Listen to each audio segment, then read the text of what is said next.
Bonjour à tous, chers Ateliers et bienvenue dans ce nouvel épisode du podcast Atelier Time. J'espère que vous allez toutes et tous bien et que si ce n'est pas le cas, que vous allez pouvoir trouver des ressources dans cet épisode. Comme vous l'avez peut-être vu dans le titre, aujourd'hui on va parler de santé et de bien-être avec Chloé qui vient raconter son histoire, son parcours, jusqu'à l'écriture de son mémoire qui s'intitule La naturopathie et la réflexologie à la rencontre des soins palliatifs et des aidants. Vous écoutez un épisode du podcast Atelier Time, le podcast qui explore le deuil et la mort sous toutes les coutures. Atelier Time, Atelier Time, Atelier Time, Atelier Time. N'arrête jamais de prendre soin de toi. Bonjour Chloé, bienvenue sur ce podcast. Comment est-ce que tu vas aujourd'hui? Bonjour Zoé, merci de me recevoir. Tout va bien, donc je suis hyper contente d'être là et on va passer un très bon moment, je pense. Je suis super contente aussi de t'avoir avec moi sur cette émission. Merci vraiment d'avoir accepté de venir parler de ton nouveau métier, de ton mémoire aussi. Je pense que tu vas pouvoir apporter plein de choses concrètes aux auditeurs. Mais je te propose de commencer tranquillement et surtout en fait, par te présenter, en fait, nous dire un petit peu qui tu es pour que nos auditeurs sachent d'où tu viens, par exemple. Voilà, dis-nous ce que tu as envie de nous dire sur toi. Alors, moi c'est Chloé, du coup j'ai 26 ans, j'habite dans le nord de la France, du côté de Lille, et je viens de terminer ma formation de naturopathie et réflexologie, donc j'attends ma certification, mais voilà, donc je suis passionnée par tout ce qui est bien-être, l'utilisation des plantes, les massages, voilà, tout ce qui concerne vraiment la sphère du bien-être depuis quelques années et j'ai enfin pu me former. Donc voilà un petit peu qui je suis et mon parcours. Effectivement, c'est vrai que alors, au moment où on enregistre ce podcast, tu as passé ta soutenance et tu effectivement dans l'attente du résultat. Quand le podcast sortira, tu sauras et je partagerai évidemment avec grand plaisir le résultat sur les réseaux sociaux. Est-ce que tu penses qu'il faudrait qu'on pose un petit peu les bases d'un petit peu tout ce dont tu viens de parler pour qu'on soit sûr que tout le monde comprenne bien de quoi on va parler? Par exemple, est-ce qu'on peut commencer par dire ce qu'est la naturopathie et la réflexologie déjà dans un premier temps? Oui, oui, complètement. Je pense que c'est toujours intéressant de poser les bases et que je puisse expliquer un peu ma vision de ces domaines-là. Donc en fait, ma définition un peu de la naturopathie, ce serait que c'est un ensemble de techniques qui permettent de prendre en compte une personne dans sa globalité, que ce soit du coup le côté physique, mental, émotionnel, mais vraiment de la considérer dans son ensemble. Et donc toutes ces techniques vont nous permettre de lui apporter un mieux-être.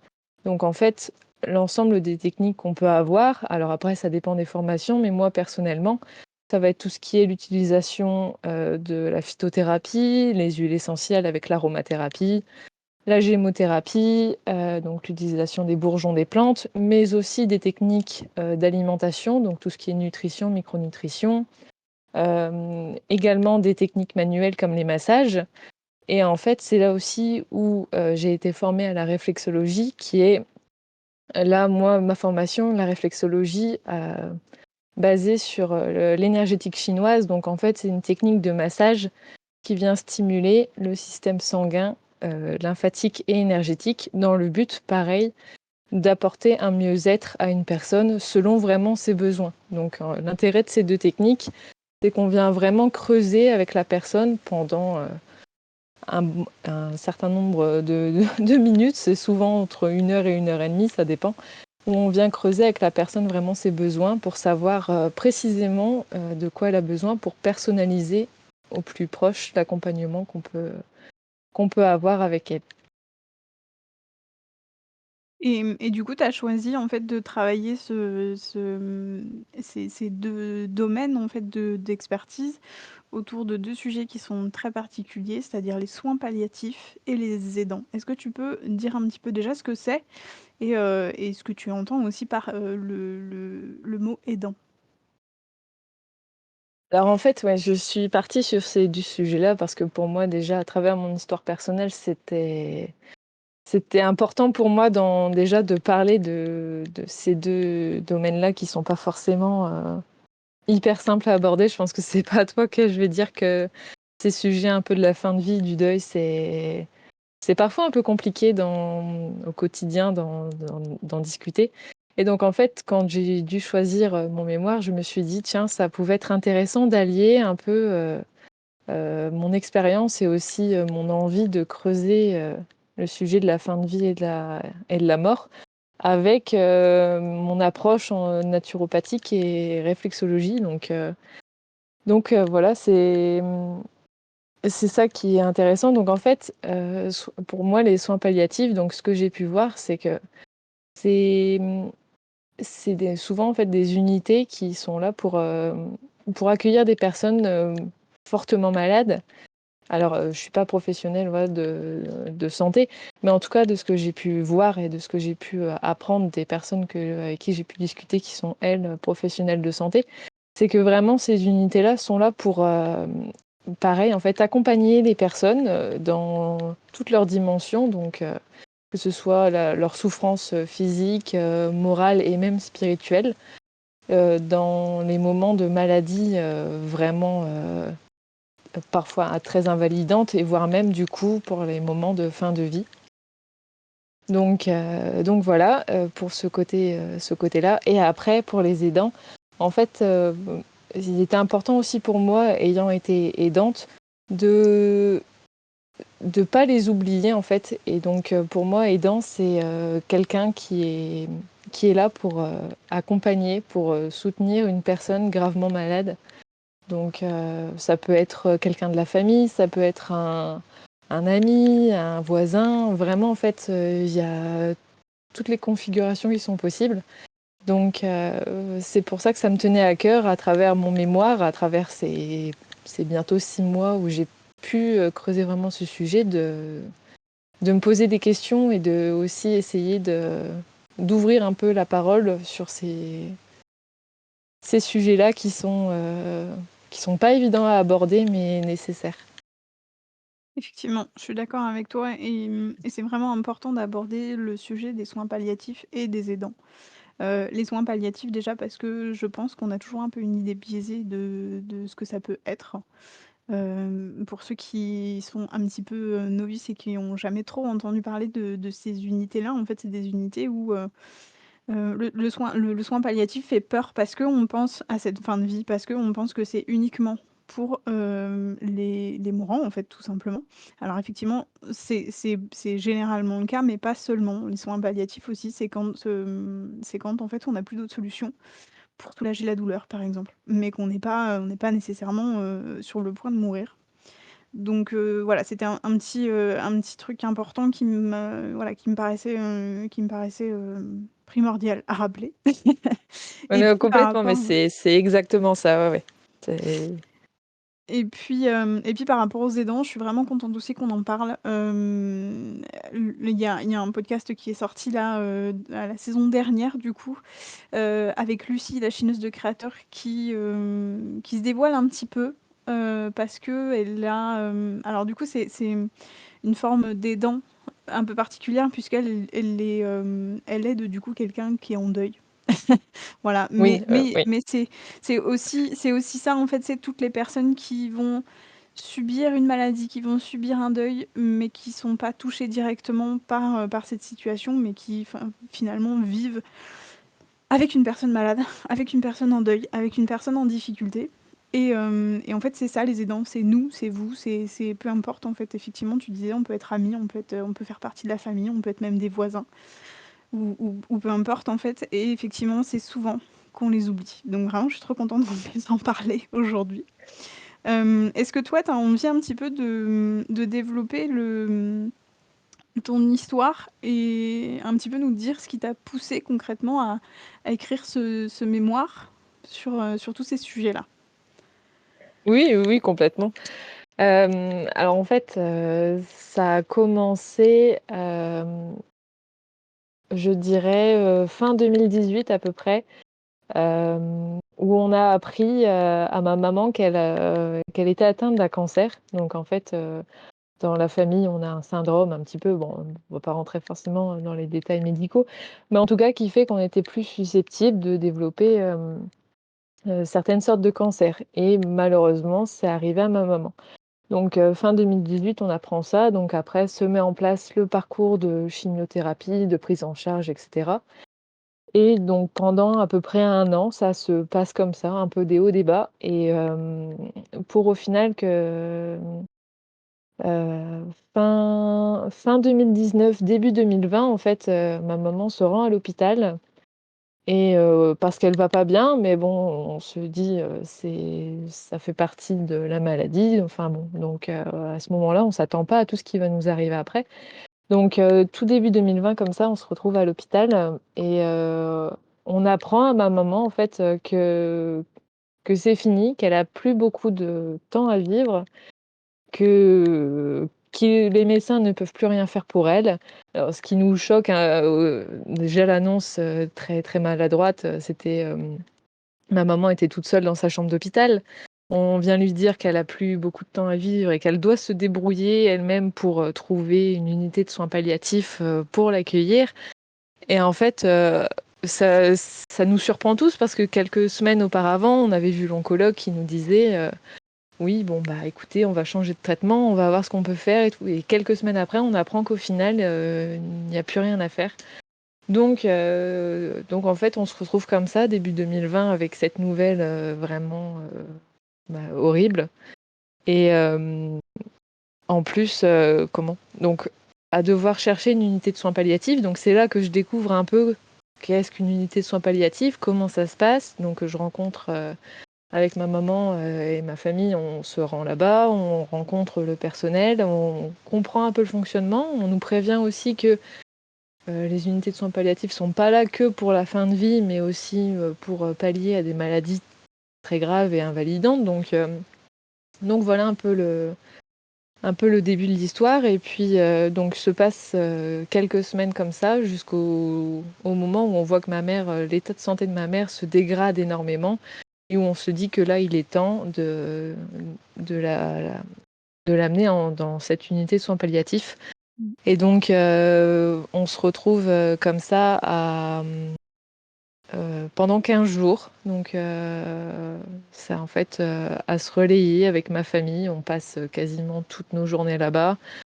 On se relaie pour passer la nuit avec elle. Et au final, jusqu'à ce qu'elle parte dans son sommeil, entre guillemets. En tout cas, elle avait été sous sédatif, en tout cas, le 13 mars 2020. Donc, en fait, voilà un peu l'histoire de ma maman. Et en fait, comment euh, Donc, en fait, voilà, on se retrouve dans cette unité de soins palliatifs à se dire que c'est la fin. Et on est tous là comme ça avec ma famille à soutenir ma mère. En fait, on se dit, bon, bah, c'est bien, ils mettent plein de choses en place dans ces endroits-là pour soutenir les personnes en fin de vie. Mais nous, en tant qu'aidants, en tant que famille, en tant que proches, bah, on est moins considérés. Ce que je comprends, attention, parce qu'il y a des priorités et on ne peut pas forcément s'occuper de tout le monde. C'est priorité aux personnes malades, évidemment. Mais nous, on se dit, c'est vrai que c'est des situations pas évidentes et qu'on ne sait pas trop comment faire, ce qu'on doit dire, ce qu'on peut faire, comment se rendre utile, comment aussi prendre soin de nous pour pouvoir être plus à même d'accompagner et de soutenir notre proche jusqu'à la fin. Donc en fait, c'est un peu toutes ces questions-là qui se posent à ce moment-là. Et après, justement, le départ de ma maman, c'est ces étapes un peu de deuil qui arrivent, alors que c'était la première fois vraiment que j'étais face à la perte d'une personne qui était et qui est toujours extrêmement chère à ma vie. Et donc, en fait, c'est toutes ces questions-là qui m'ont fait m'interroger sur les sujets du deuil et un peu de comment se passe la fin de vie, que ce soit pour les personnes malades, mais aussi du coup pour les proches. Et après, ce qu'il faut dire aussi, c'est que ça, on l'a tous vécu, c'est que ma maman est décédée quelques jours avant. En fait, elle est décédée le vendredi et le mardi d'après, on était confinés parce que période de Covid. Oh là là. Donc, donc tu vois un peu le truc, c'est que c'était aussi une période très particulière de vivre ça comme ça, en fait. Et donc, on a vécu notre deuil. C'était assez. Il y avait un côté assez rigolo, en fait, parce que ce qui peut être un peu contradictoire là-dedans, c'est que on a vécu notre période de deuil confinée à 4 à la maison avec mon père, mon petit frère et mon chéri. Donc, et notre chien qui était là aussi pour nous consoler. Mais tu vois, un peu confiné pendant plusieurs mois à pas pouvoir aussi faire la cérémonie. Enfin, elle voulait être incinérée, donc il y avait normalement une petite cérémonie au crématorium qui était prévue. Et au final, tout a été annulé parce que confinement, parce que Covid. Donc tu vois un peu le truc qui a aussi amené à perturber un peu, je pense, ces étapes et de se rendre compte en fait un peu plus de ce qui se passe parce qu'on a vécu dans une bulle un peu particulière. Donc du coup un peu ouais, voilà l'histoire. Et Incroyable. Alors ça me fait beaucoup, beaucoup écho, parce que ma maman est aussi décédée d'un cancer. Alors pas du tout, il y a beaucoup de similarités dans nos 2 histoires, mais très loin du covid, là, pour le coup. Mmh. Ça, je Ouais. pense que j'ai eu de la chance, mais du coup, vous avez pu quand même, malgré tout, faire, au moins une cérémonie d'adieu, comment ça s'est passé pour toi? Parce que, enfin, c'est quand même hyper important. Tu dis que ça a été hyper perturbant pour votre deuil, mais c'est enfin, ça a dû être hyper compliqué à gérer tout ça? Bah, en fait, ouais, c'est sûr que, bah, il y avait en fait, il y avait un sentiment un peu partagé de se dire au départ, c'était pas mal. Je t'avouerai que c'était intéressant de rester à la maison parce que, bah, déjà on était, et on est soudés à 4 comme ça, Mmh. donc on a vécu ça ensemble. Alors on a pu être là les uns pour les autres quand, il y avait des moments plus difficiles et comment de pas, tu sais, avoir ces obligations de sortir, d'aller travailler tout de suite, de tout ça. Donc ça, au final, ce côté-là, de pas avoir à affronter un peu le monde extérieur et de vivre notre peine un peu replié comme ça, sans avoir à trop discuter, à trop expliquer à tout le monde un peu ce qui se passe, c'était le côté un peu bénéfique de la chose. Mais en revanche, c'est sûr que ça a été un peu perturbant sur le côté où on n'a pas pu faire ce qu'on voulait tout de suite. Et en fait, du coup, ce qui s'est passé, c'est que on a pu récupérer, parce qu'en fait, comment dire, Vas-y, le corps encore, de hein, ma je le t'écoute. en fait, c'est parce que je voudrais pas être un peu, comment dire, ça peut être des trucs qui peuvent peut-être déranger certaines âmes plus sensibles, donc c'est pour ça. En fait, le corps de ma maman a été incinéré et donc ces cendres ont reposé pendant 3 ou 4 mois, je sais plus exactement, au crématorium. Et en fait, après, c'est mon père qui est allé chercher l'urne euh, pour la récupérer. Et en fait, donc comme je disais au début du podcast, on habite dans le nord de la France, mais ma maman, en fait, avait eu un coup de cœur pour la région de la Normandie. Et en fait, elle souhaitait être enterrée là-bas. Et donc, en fait, ce qui a fallu faire, c'est que mon père a fait ce chemin avec l'urne dans la voiture pour amener ma mère en Normandie et pour se retrouver comme ça. Alors, c'est un peu une histoire un peu rigolote, hein, tu vois, mais en fait, on s'est retrouvés comme ça à amener l'urne de ma maman dans l'église du village, qui est jamais ouverte en fait, donc qui est toujours fermée à clé, en attendant de pouvoir faire les dispositions Oui. pour créer le caveau, tu vois. Ah oui, d'accord. Ouais, en fait, je sais pas si c'est très compréhensible, mais en fait, c'est ça. C'était un peu rigolo comme ça. Et donc, ma maman, son l'urne de ma mère a reposé pendant plus d'1 an dans l'église du village. C'est un tout petit village, donc l'église, elle est vraiment pas ouverte souvent. Et après, on a pu faire une cérémonie avec la stèle qui a été posée, etc.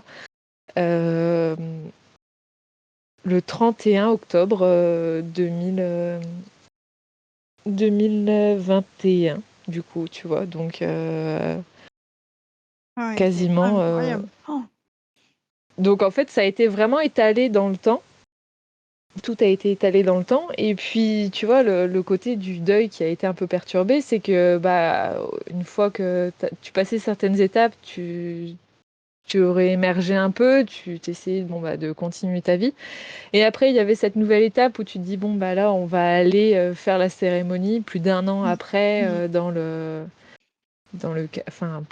au cimetière. Donc, ça réveille des choses, tu reprends conscience de certaines choses et ça te remet un peu dans un état émotionnel pas forcément évident. Donc, en fait, ça a été vraiment fait étape par étape comme ça, assez particulier, quoi. Oui, effectivement, ouais, ouais. Je sais pas comment j'aurais pu vivre moi perso, tu vois?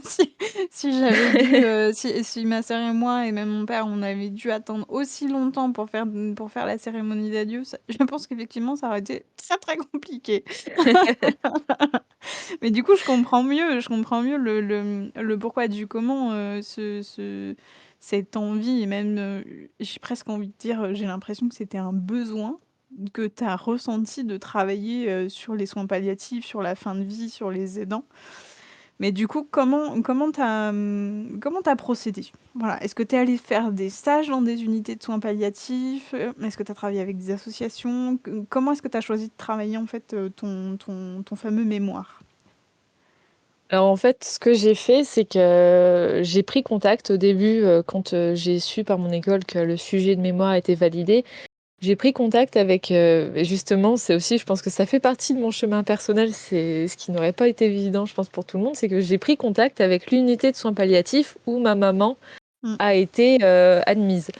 Donc, je les ai contactés, je leur ai expliqué un peu mon projet, ce que j'avais envie de faire.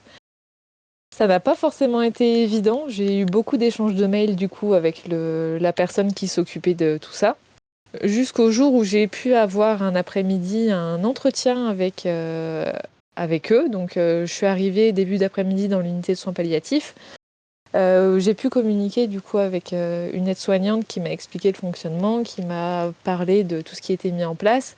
Et j'ai pu aussi rencontrer la réflexologue qui s'occupait de cette unité-là.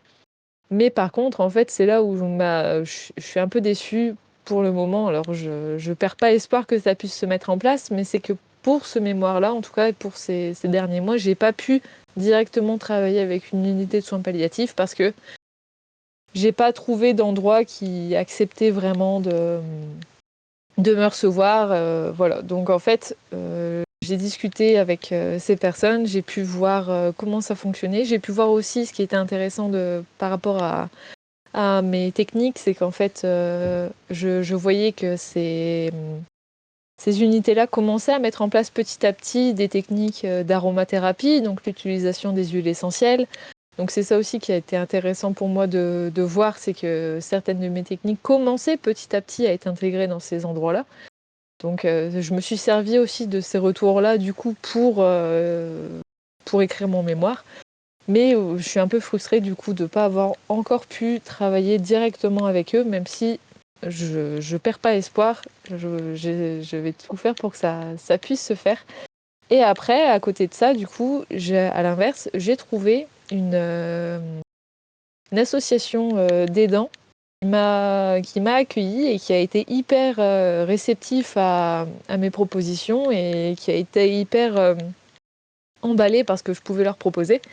Et donc c'est là où j'ai pu leur proposer pour les personnes qui viennent dans cette association, de leur proposer des séances de réflexologie, donc là, technique de massage, pour que ces personnes puissent vraiment prendre un moment pour elles.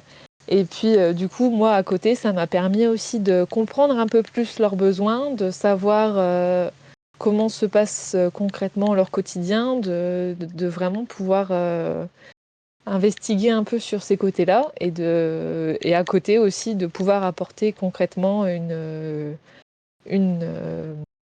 comment dire, une solution aussi pour leur apporter un moment de bien-être et de moi tester aussi mes techniques et de voir ce qui marche, ce qui plaît, ce qui est intéressant pour les personnes et ce qui l'est un peu moins. Donc en fait, voilà, pour mon mémoire, ça s'est un peu passé comme ça. Après, j'ai lu énormément de livres sur les soins palliatifs, sur les aidants. Je me suis énormément documentée. Mais voilà, sur le côté technique, ça s'est passé comme ça. Et alors du coup, est-ce que tu peux nous dire un petit peu en quoi la naturopathie d'un côté et la réflexologie peut être un soutien déjà, au milieu de dans un milieu palliatif et du coup aussi, dans un autre milieu, c'est-à-dire ce fameux enfin ce fameux milieu, oui, cette fameuse position d'aidant? En fait, du coup, c'est comme ce que je disais, en présentant un peu la naturopathie et la réflexologie. C'est que dans la naturopathie, on a plusieurs techniques, hyper intéressantes pour répondre à plusieurs, problématiques. Donc, dans un premier temps, pour le côté, palliatif, c'est qu'on va avoir plusieurs problématiques qui vont se présenter comme, par exemple, la gestion de la douleur. Donc les personnes qui ont, par exemple, un peu moins de facilité à bouger, donc qui vont avoir des douleurs, qui vont avoir des problèmes articulaires, musculaires, tout ce qui est nausées, vomissements, les troubles du sommeil aussi, et le côté émotionnel qui est vraiment prendre en compte aussi dans ces moments-là qui sont hyper compliqués, hyper douloureux. Donc en fait là, moi avec mes techniques de naturopathie, je peux je peux accompagner en fait, c'est toujours forcément en accord avec le côté médical, les médecins, parce que Oui. ça c'est pareil, c'est hyper important. Et en fait, concrètement, ce qu'on peut avoir, c'est par exemple un outil qui est du coup qui est hyper apprécié, c'est l'aromathérapie. Donc tu vois, l'utilisation des huiles essentielles, que ce soit par exemple en massage, que ce soit en olfaction aussi l'olfaction, c'est très intéressant pour le côté émotionnel. On va avoir des huiles essentielles qui vont permettre de lâcher prise, qui vont permettre d'apporter, de la détente, de la relaxation. On va avoir des huiles essentielles qui vont aider à diminuer les nausées, par exemple. Donc, on a vraiment des petites choses, des petits outils comme ça hyper intéressants. Aussi, les élixirs floraux. Je ne sais pas si tu connais, par exemple, les fleurs de Bach. Oui. Euh, c'est aussi des outils, comme par exemple, je pense à une fleur de Bach en particulier, Star of Bethlehem, qui est une des fleurs de Bach dans ces moments-là hyper indiquées pour tout ce qui est choc, grande tristesse, voire même après, du coup, pour les personnes endeuillées. Donc en fait, il y a vraiment des choses à faire comme ça donc dans le côté palliatif, grâce à ces huiles essentielles, des hydrolats aussi qu'on peut pulvériser aussi sur les oreillers, qui vont vraiment favoriser de la relaxation, de la détente, qui vont favoriser le sommeil. Donc c'est ça que j'aime beaucoup. Et après aussi le côté réflexologie, pouvoir apporter grâce au toucher, parce que c'est vrai que le retour que j'ai pu avoir en tout cas, c'est que il est assez fréquent que les personnes malades ou des personnes âgées, enfin vraiment, ça peut concerner plein de gens, ont moins de contact physique, donc quand elles sont malades, quand elles sont en fin de vie. Et en fait, la réflexologie est aussi très intéressante pour ramener ce côté-là de toucher qui peut, apporter un réconfort. Donc Mmh. c'est tout ça qui était, hyper intéressant donc pour ce côté, palliatif. Et après, pour le côté des personnes, des aidants et du deuil, ce que je voulais amener aussi grâce à la naturopathie, c'est que la naturopathie à la base aussi, c'est le côté prévention. C'est qu'on vient accompagner quelqu'un pour l'empêcher de tomber malade, pour l'empêcher de développer certains troubles, certaines problématiques. Et donc c'est pareil, en fait, là, ce qu'on peut ajouter aussi, c'est le côté alimentation, parce que c'est pareil, on sait que quand on est aidant ou quand on est endeuillé, on va moins facilement prendre soin de soi, on va oublier, on va, on va pas forcément faire attention à toutes ces petites choses-là. Et donc en fait, c'était important pour moi de dire que avec tout ce qui est alimentation, avec le côté pareil, donc là on retrouve la phytothérapie, les plantes, les huiles essentielles, pour répondre vraiment aux besoins des personnes et de dire bon bah il y a telle problématique émotionnelle qui est là, qu'est-ce que je peux faire moi pour vous accompagner? Donc ça va être alors bien sûr, on soutient d'eux aussi d'autres professionnels comme des psychologues, des choses comme ça qui sont hyper importants, donc qui permettent vraiment un travail complémentaire. Et de dire voilà, qu'est-ce que je peux faire pour vous accompagner grâce à moi, mes petits outils de soutien et d'accompagnement. Donc voilà. Et est-ce que tu as, alors, tu as donné pas mal d'exemples déjà un petit peu avec les fleurs de Bach, avec la réflexologie aussi. Tu as parlé des huiles essentielles. Alors je suis pas formée moi, pour les huiles essentielles, mais je sais qu'il y a certaines règles importantes à rappeler, c'est-à-dire qu'on ne peut pas s'en servir n'importe comment. Ça reste des produits précieux déjà d'une part, et qui peuvent s'avérer plutôt dangereux si on les utilise n'importe comment. Est-ce que déjà tu peux en parler un petit peu de ces huiles essentielles et peut-être nous donner un ou deux exemples concrets pardon, d'utilisation, j'ai envie de dire facile, accessible à tout le monde?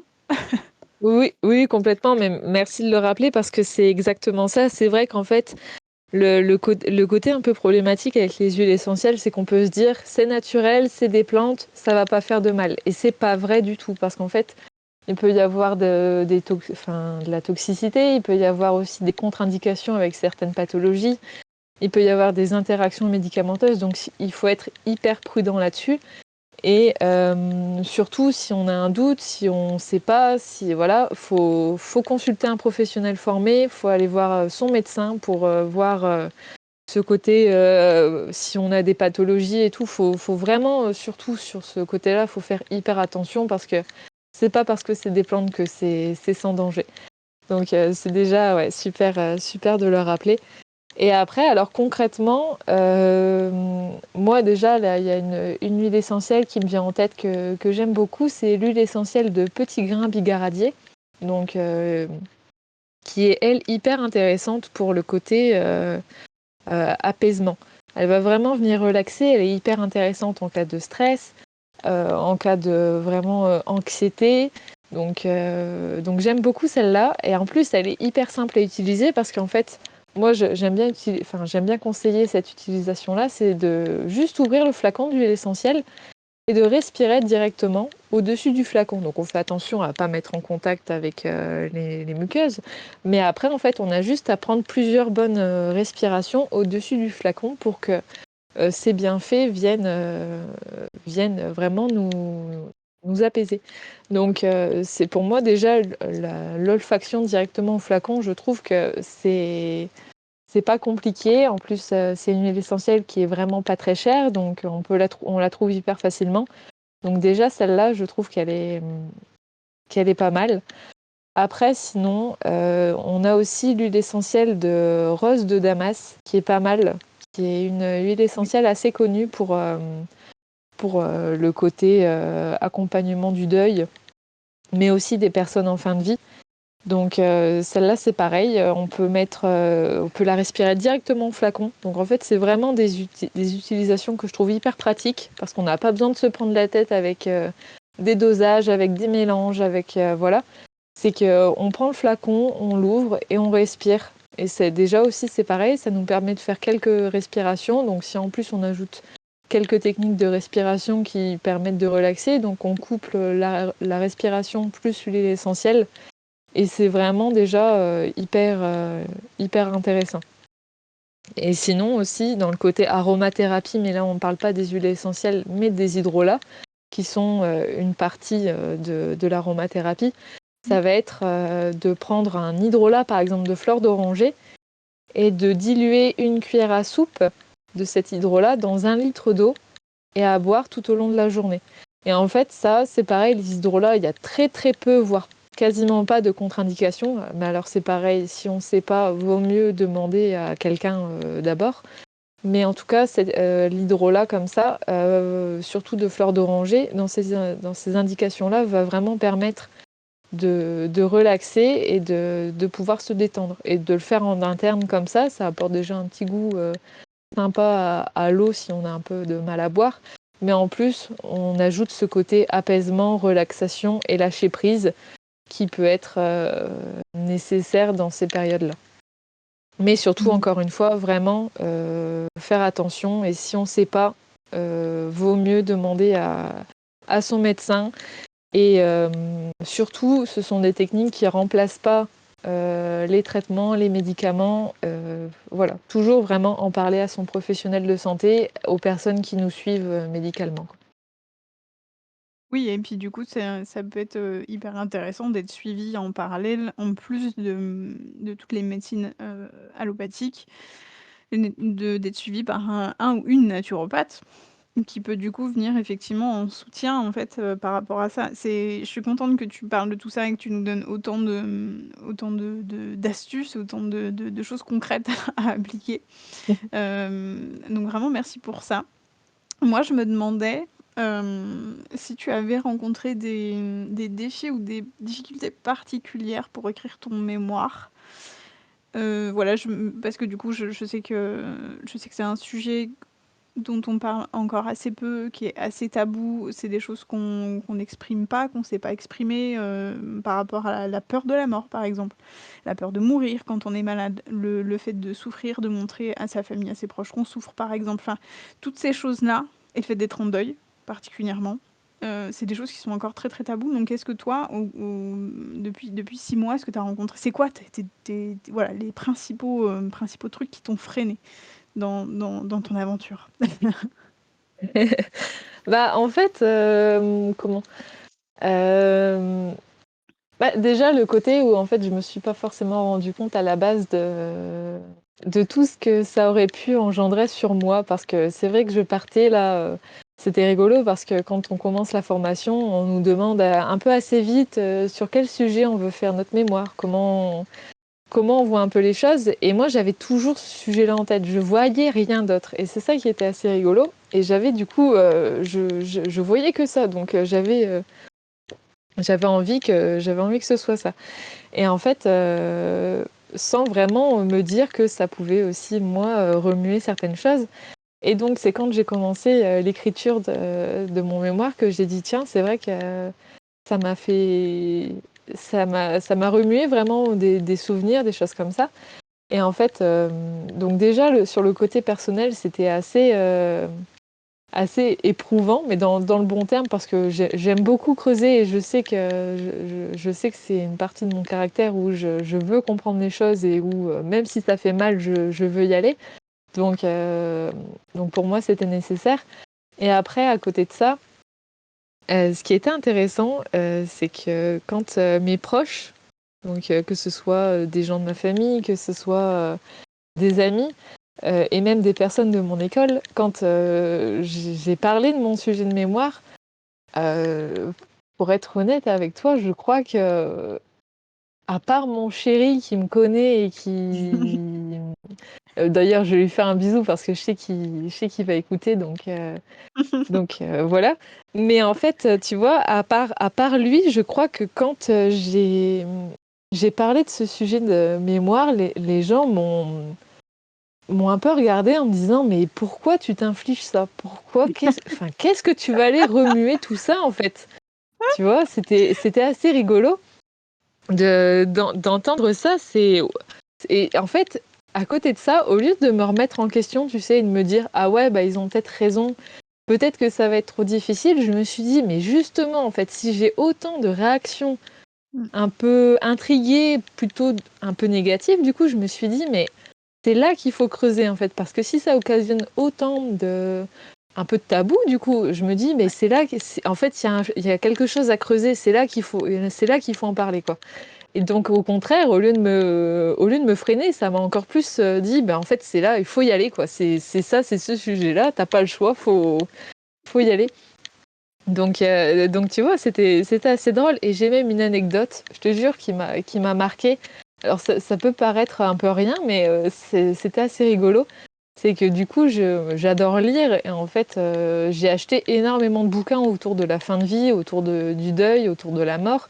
Et en fait, un jour, comme ça, je vais je vais en librairie et j'achète un livre qui s'appelle Les 5 regrets des personnes en fin de vie.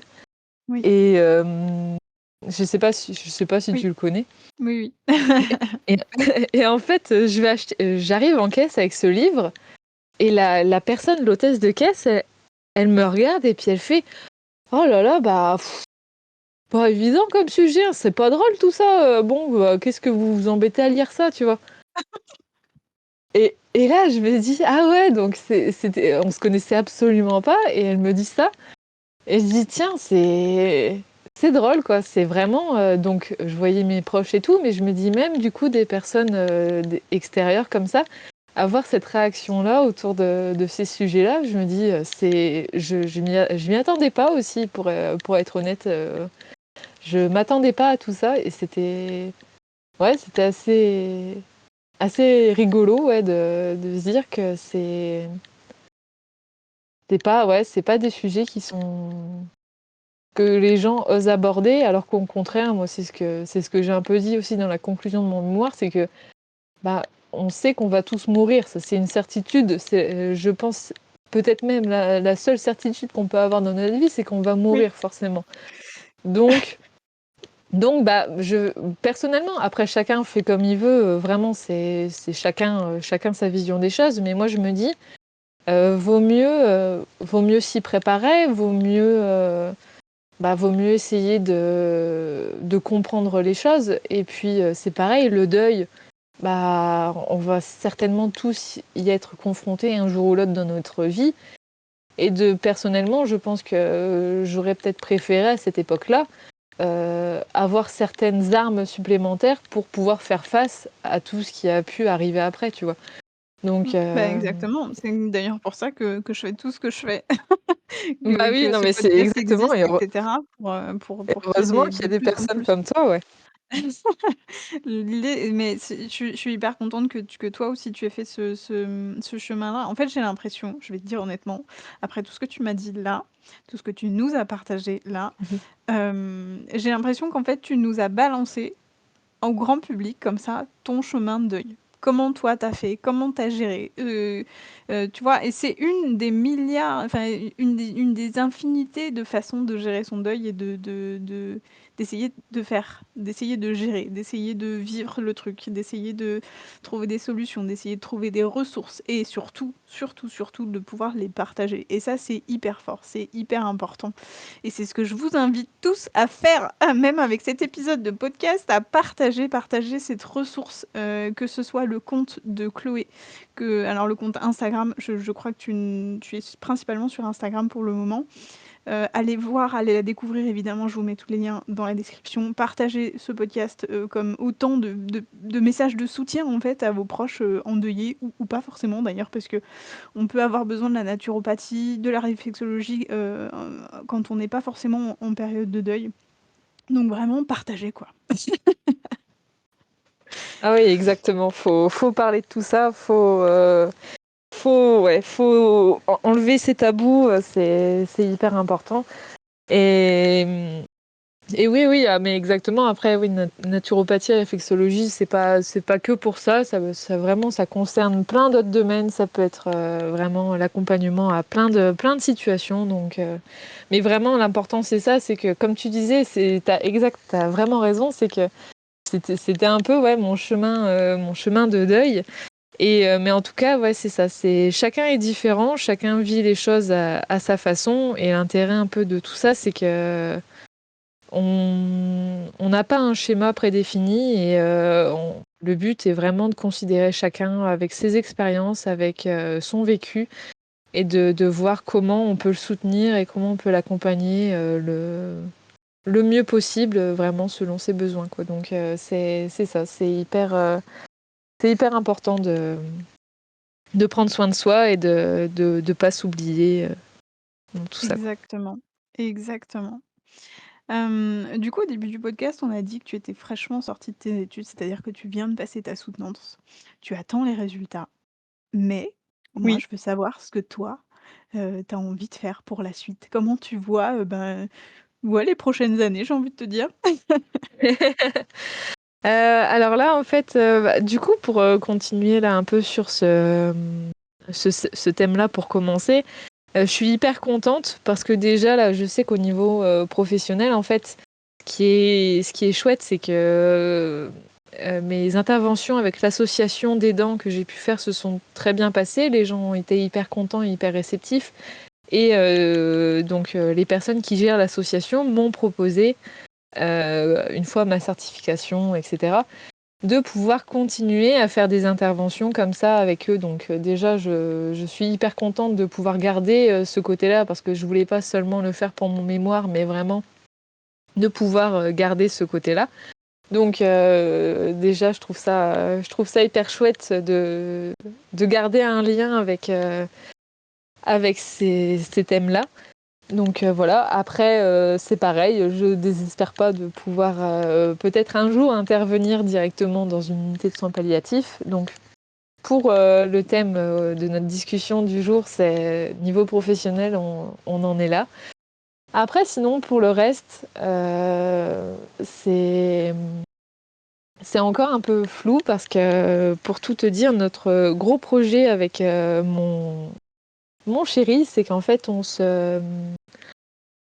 chéri qui lui a fait une formation de maraîchage bio, donc en fait ce serait de Mmh. pouvoir euh, ce serait en fait de pouvoir trouver un terrain, un lieu où on puisse coupler en fait nos deux activités, donc que lui puisse faire une partie maraîchage et que moi à côté je puisse faire de la naturopathie, de la réflexologie et de pouvoir sur ce terrain du coup installer des petits hébergements, des endroits écologiques et en fait de pouvoir recevoir les personnes sur une durée plus ou moins longue, ça dépendra de ce qui pourra être fait, mais sur un week-end, une semaine, vraiment ça dépend, de pouvoir recevoir des personnes qui souhaitent couper de tout pendant quelques temps et de venir se ressourcer chez nous en fait et de pouvoir profiter de massages, de conseils naturaux, de s'intéresser aussi à tout ce qui est du coup culture et maraîchage et de savoir un peu comment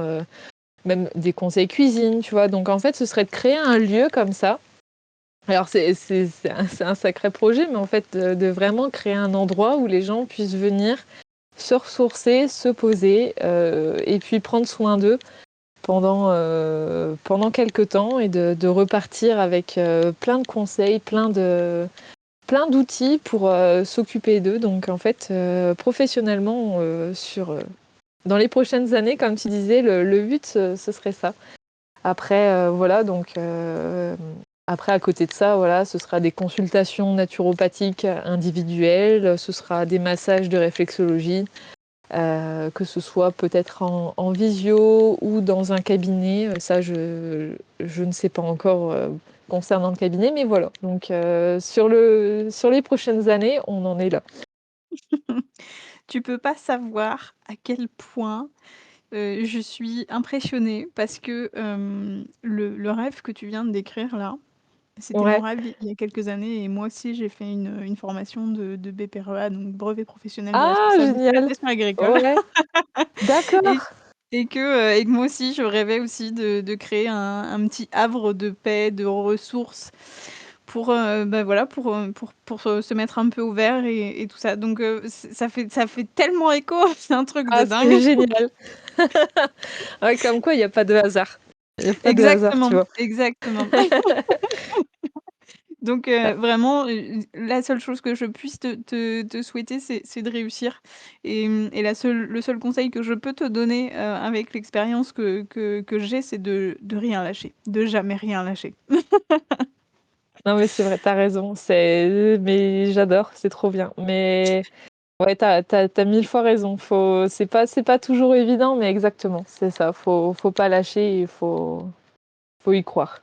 C'est Ouais, exactement. c'est le plus Merci, important. merci vraiment, vraiment, vraiment d'avoir partagé déjà ce temps, avec nous, mais surtout merci de toutes ces connaissances, de tous ces magnifiques partages que tu nous offres. Vraiment, c'est hyper précieux. Je suis en pleine de gratitude. Ça doit m'entendre un petit peu à ma voix qui commence un peu à chevrotter. Mais vraiment, voilà, j'ai beaucoup, beaucoup apprécié ce moment. J'espère que toi aussi. Est-ce que peut-être tu as un petit mot de la fin, un petit message que tu aimerais faire passer par ici? Bah, déjà, vraiment, je voulais te remercier parce que j'ai adoré et c'est génial d'avoir pu faire cet échange, donc déjà merci beaucoup et puis, j'espère qu'en tout cas ça aura pu intéresser, les personnes qui nous écoutent et vraiment non, le mot de la fin, je dirais, faut prendre soin de soi. C'est peut-être un peu bateau, mais, je pense qu'avec notre mode de vie, et la société dans laquelle on peut être, ça peut être oublié parfois et on peut ne pas s'autoriser ça. Prenons soin de nous, c'est le plus important. On est la seule personne avec qui on va passer toute notre vie au final, donc prenons soin de nous. Et tu es la deuxième personne de ce podcast à m'enlever les mots de la fin de la bouche. Mais il y a aucun souci parce que tu l'as fait merveilleusement bien. Donc merci, merci beaucoup. Quant à nous, chers auditeurs, chers Ateliers Soul, je vous invite à me retrouver évidemment sur mes réseaux sociaux. Je vous invite à aller voir le travail de Chloé sur ses propres réseaux sociaux. C'est une mine d'or, voilà, sachez-le. Vous pouvez évidemment aller la contacter pour, savoir un petit peu où elle en est aujourd'hui. Qui sait, peut-être qu'elle va pouvoir vous recevoir en consultation naturopathie. Ça vaut toujours le coup de demander. Hem, donc voilà, le prochain épisode, va faire une sorte de suite, je pense aux propos de Chloé, puisque j'accueillerai Greg, qui est un tatoueur. Alors autant vous dire que, comme ça, le lien va être, pour vous un peu vague, mais on va essayer d'aborder, le sujet du corps, le rapport au corps quand on est en deuil. Voilà. Donc rendez-vous dans 15 jours et en attendant, n'arrêtez jamais de prendre soin de vous. Merci de ton écoute.